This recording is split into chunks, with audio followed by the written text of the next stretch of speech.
क्या आप जानते हैं सबसे शांत और ऊंची परवाज लेने वाला परिंदा कौन है? वो है अकाव, यानी कि ईगल।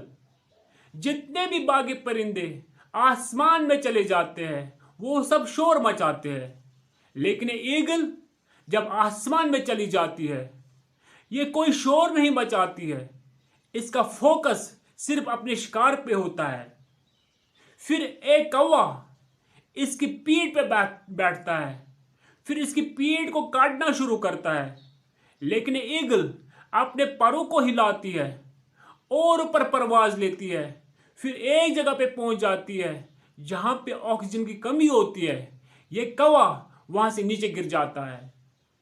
इसी तरह से हमारी लाइफ में भी कुछ कौवे होते हैं जो आपको बहुत ज्यादा डिस्करेज करेंगे, जो आपको लाइफ में क्रिटिसाइज करेंगे, जो आपके पीठ पीछे आपकी नेगेटिव बातें कहेंगे, जो आपको हमेशा गिराने की कोशिश करेंगे। अगर आप उनको जवाब देने बैठोगे पूरी जिंदगी गुजर जाएगी। आप इनकी पहेलियों को हल नहीं कर पाओगे, इनके रीडल को हल नहीं कर पाओगे, क्योंकि इनके जो रीडल है, इनकी जो पहेलियां है वो वैसी बनी है कि जिनका कोई सॉल्यूशन ही नहीं है। फिर क्या करना है? इसी ईगल की तरह इग्नोर करना है ऐसे लोगों को। जहां पे आपको लग रहा है ये लोग मुझे क्रिटिसाइज कर रहे हैं, ये लोग मुझे डिस्करेज कर रहे हैं, ये लोग मुझे नेगेटिव बातें बोल रहे हैं, उनको कुछ नहीं बोलना है, उनको बोलने दीजिए। बस सिर्फ उनको इग्नोर करना है, अपनी लाइफ को आगे लेना है, फोकस अपने गोल पे करना है। वो लोग फिर कुछ भी कहे, आपको सिर्फ सब्र करना है, सब्र करना है, आपको पेशेंस रखने हैं। कुछ लोगों की जिंदगी में ऐसे बड़े बड़े मसले होते हैं, बड़े बड़े प्रॉब्लम्स होते हैं। फिर जो लोग उनके खिलाफ नेगेटिव बातें करते हैं, उनको क्रिटिसाइज करते हैं, उनको गिराने की कोशिश करते हैं, वो उनकी जिंदगी में और मुसीबतें ऐड करते हैं। फिर ये लोग इस हद तक भी कभी कभार पहुंच जाते हैं जब ये वो कलाम अल्लाह के खिलाफ ऐसे कलाम भी करते हैं जिनको उलमा लोग कहते हैं कि कुफरी कलाम है। Patience help you to develop a healthy attitude, यानी कि जब आप में बर्दाश्त होता है, इसकी मदद से आपका एटीट्यूड हेल्दी बनता है। वो लोग जो बर्दाश्त करना सीखते हैं, जिनको बर्दाश्त करना आता है, वो हमेशा खुश होते हैं। वो लाइफ में स्ट्रेस को आने नहीं देते हैं, उनमें गुस्सा भी कम होता है। इसी वजह से उनमें हाइपरटेंशन की बीमारियां नहीं होती है, उनमें कोलेस्ट्रॉल लेवल ज़्यादा हाई नहीं होती है, उनमें हार्ट डिजीज होने के बहुत कम चांसेस रहते हैं, स्ट्रोक्स होने के बहुत कम चांसेस रहते हैं। इसके बरक्स अगर हम लोग उन लोगों को देखेंगे जिनका बर्दाश्त बहुत कम है, जो बर्दाश्त नहीं कर पाते हैं, जो सब्र नहीं कर पाते हैं, उनमें आमतौर पे हाइपरटेंशन, कोलेस्ट्रॉल लेवल हाई हो जाती है, हार्ट डिजीजेस हो जाते हैं, इसके साथ साथ स्ट्रोक्स होने के भी बहुत ज़्यादा चांसेस रहते हैं।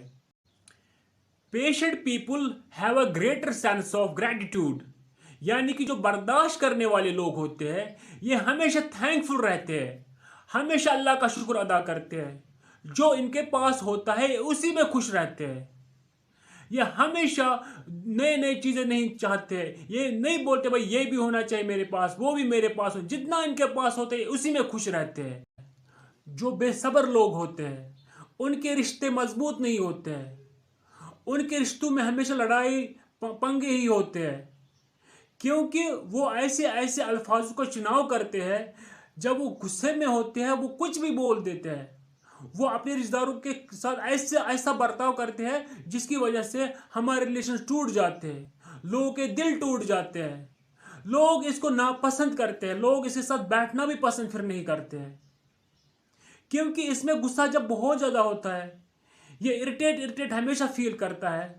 फिर इसको किसी के साथ बात करना भी अच्छा नहीं लगता, जब बात करता है तो गुस्से से ही बात करता है, तो जिसकी वजह से बहुत हद तक रिश्ते कमज़ोर हो जाते हैं।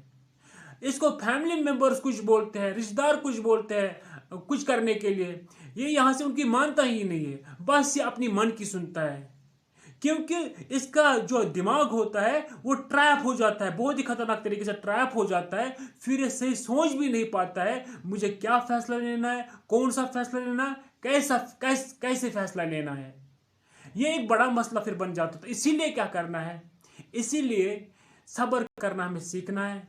जब कभी भी कोई ऐसा मौका लाइफ में आए जहां लगे यार हर साइड से हम लोग ट्रैप हुए हैं, जहां लगे यार अब रिश्तेदार अब पड़ोसी हर एक मेरे खिलाफ बात कर रहा है, जब ऐसा लगे, जब ऐसी सिचुएशन आपकी लाइफ में आए, बस समझ जाओ जिस अल्लाह ने मुझे इस सिचुएशन में डाला है वही अल्लाह मुझे यहां से निकालेगा।